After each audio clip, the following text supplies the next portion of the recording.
So on page 13, we've got a whole new topic, education, on your CV. There's a short text and you can have a look. It's right in the middle of the page. It says, which parts of my education should I include on my CV? So have a look at this text, because there will be some questions that you will need to consider. Okay, above the text there are some statements A, B, C, D and E above the text. So what I need you to do is to read the sentences, okay, and decide whether those sentences are true, false, or not mentioned, so not in the text at all. Okay, now how do we do this type of task? It's really important because it's very often on lots of different exams. So if you wanted to take a language exam, a proficiency exam, you would most definitely see that type of question. So the first thing that you do is have a look at the text and see if there are any headings. Headings are those parts of the text that are in bigger letters or in different color or in bold. So the headings here that we've got is, which parts of my education should be included or should I include in my CV? The orange one. Which parts of my education should I include in my CV? So this gives us an idea of what this text is all about, okay? And so this is very important. Then we've got the smaller headings, the ones that are in grey and in bold. So if you are taking a course to gain a higher level role in a career you are in, or if you've just left school, or if you've just left university, okay? So all of those are headings and they give us an idea of what is in a given paragraph, okay? So the first thing that I need you to do now is to underline the main ideas, the key words in each heading, because that will help you find the answers to the questions, okay? So have a look at the headings now. So if you are taking a course to gain a higher level role in a career you are already in, what are the key words here? What are the key words? What are the most important words in here? Okay, so the key words would be a higher level role, as well as a career you are already in. So it's important because this paragraph just tells us everything. It tells us what you should do if you are in such a situation. Then the next paragraph, the next heading, if you've been in employment for a while. So what are the key words here? If you've been in employment for a while. Obviously, employment and for a while, which means that if you have been working for a long time now, and you had a big break from your education because you've been working and your education you left a long time ago. Next, if you've just left school, so what would be the keywords here? If you've just left school. If you've just left school, the key word would be left school or just left school. Just means not long ago. Just left school. Then if you have just left university, so it's a similar situation. You have just left school. Here you have just left university, so you just finished university. The keywords just left university. And finally, if you're still studying, keywords here would be still studying, yeah? So you are still at university. And now we know what each paragraph is about. In general, the whole left side of the page is about people who are working, who are in employment, okay? The first paragraph is for people who are in employment, who work and study. The one below is for people who only work. And the whole right column is about people who have just left education or who are still in education, okay? Now, look at the questions. Those are not questions, they are statements, okay? So read the statements very carefully and find the keywords as well, because careful, those statements are not in order. So if you have a look at statement A, if you are a recent school leaver, write the most about your exam results. So keywords in here are recent school leaver. So which paragraph tells us about people who recently, so people who have just left school? It's the first paragraph. Is this one? This is the first paragraph on the right hand side if you have just left school.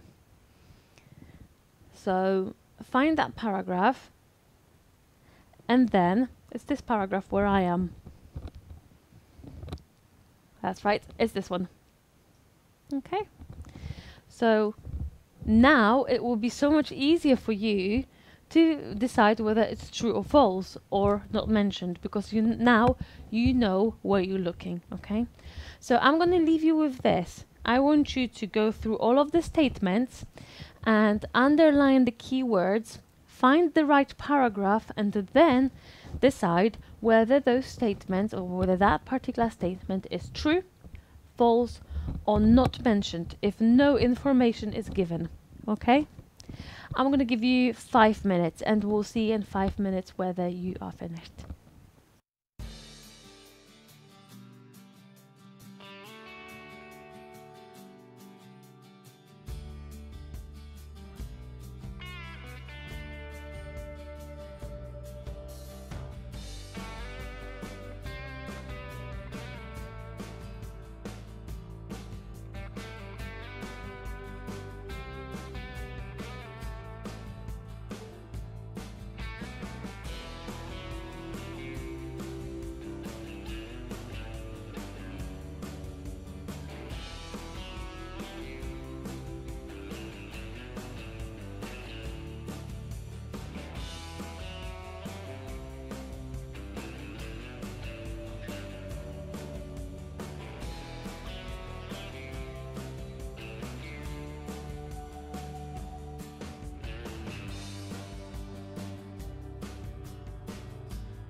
welcome again. Now, if you finished, that's fine, and we're gonna have a look at the answers in a moment. However, if you're not ready yet, pause this video right now and finish doing your work, and then as soon as you're ready, join us again so that we can check the answers together. So, what are the answers? For the first statement, if you are a recent school leaver, write the most about your exam results.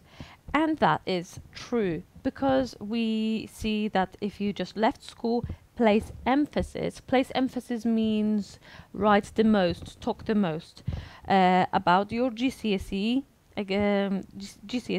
A-levels, or any other accomplishments. So any other results, any other certificates or anything that you got.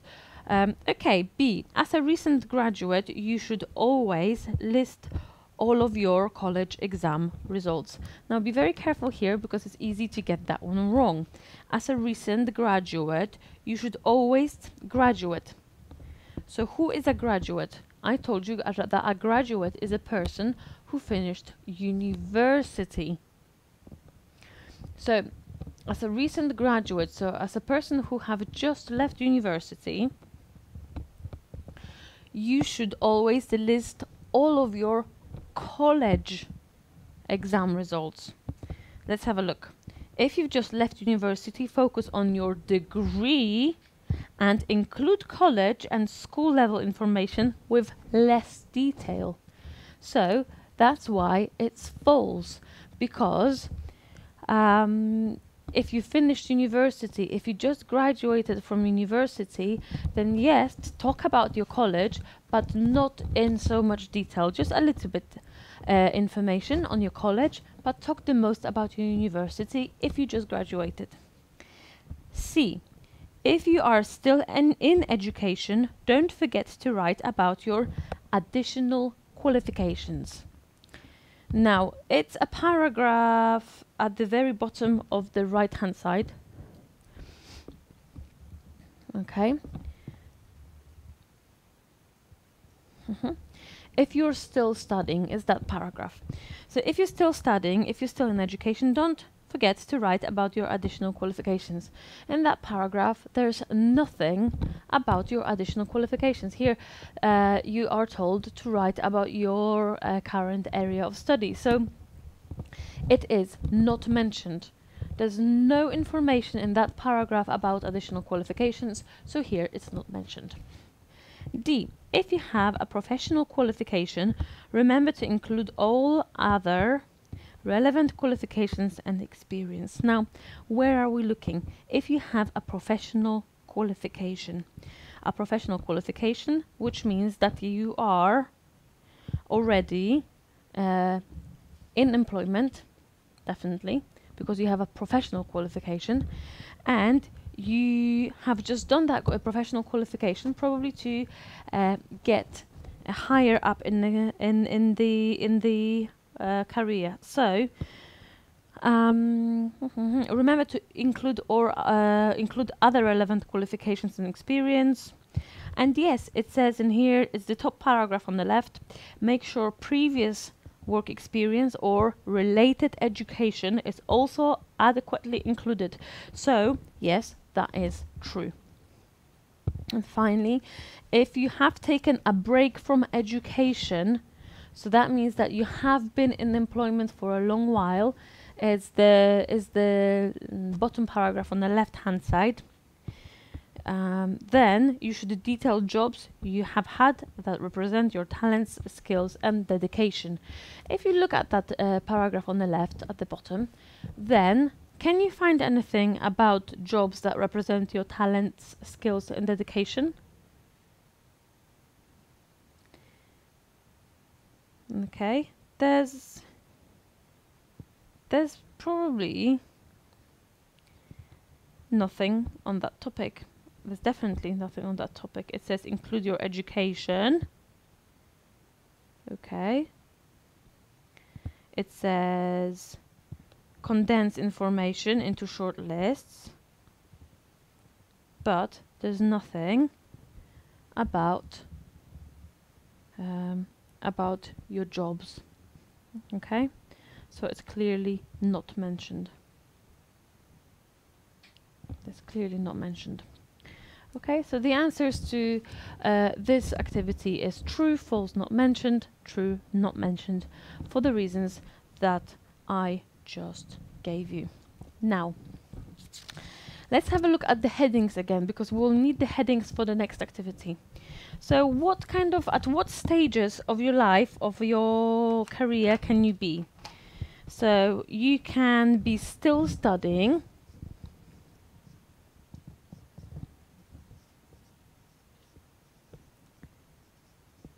You can be at the point where you have just left school, or have just left school.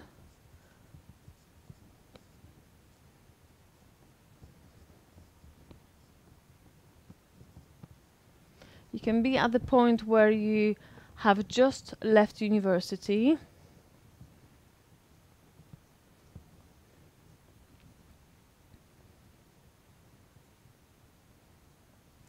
You can be at the point where you left your education a long time ago and you are now working. So, left education a long time ago.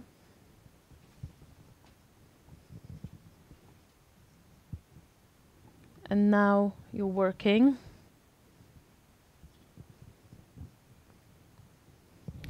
And you can be in a situation where you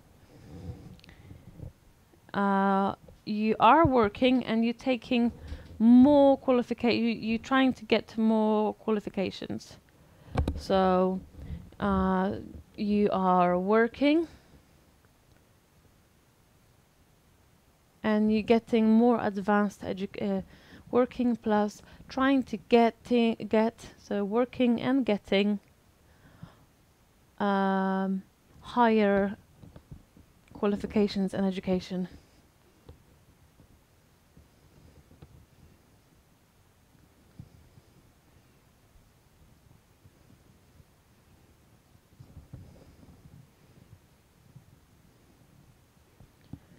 So here still at school, here just left school, just left university, here left education a long time ago and you've been working, here you are working but you did some qualifications a long time ago and now maybe you want to do your master's degree, or maybe previously you just had some qualifications but now you want to get better qualifications to get a promotion, to maybe become a manager. Okay, now why do we need it? Because on the next page, on page 14, we've got samples of 3 different CVs. Okay, and those obviously are not samples of whole CVs, it's just the education section, qualifications and education section. Okay, and each of those CVs is completely different. You've got sample A, sample B, and sample C. Now what I want you to do is analyze those CVs and decide at what point or at what stage in their career those people are. So now it's 2016, okay? And please tell me, what can you tell me about those people, about CV A, B, or C, based on the information that you are given? So let's have a look just at the first one, about the CV A. We've got a diploma in photography in 2010 and 2011. And previously to that, there's A levels in maths and English. It's all very, very briefly mentioned with no details. So, is it a person that is still studying? Is it a person that has just left school? Is it a person that has just left university? Is it a person who left education a long time ago and is now probably working? Or is it a person that is working and now trying to get higher qualifications and education in order to get promoted? Well, this is clearly the person who left education a long time ago and is probably in employment now. So what I want you to do is to write in employment, just below the CVs, there's A, B, C. So person A in employment. So I want you to put in employment in that gap there. So I'm going to give you 3 minutes now, and I want you to analyze CV B and CV C to tell me at what point, at what stage of their careers those people are.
So I hope that this was really quite straightforward. CV B, we've got 2 qualifications. One was gained a long time ago, and the other one, higher, was gained very recently. So this is clearly a person who is working and is getting a higher qualification in order to get higher up in their career, so probably to get promoted. So it's working and getting higher education. And finally, C should be really, really easy. It's very obvious. It's a person who is still at university, so still studying. And we know that because it says 2008 till present, and college is mentioned very, very briefly. Look, it just says Malvern College, nothing else. And then concentrating on the university, listing all of the university modules and things that are at the moment important for that person. So this is how we know that this person is studying, still in education.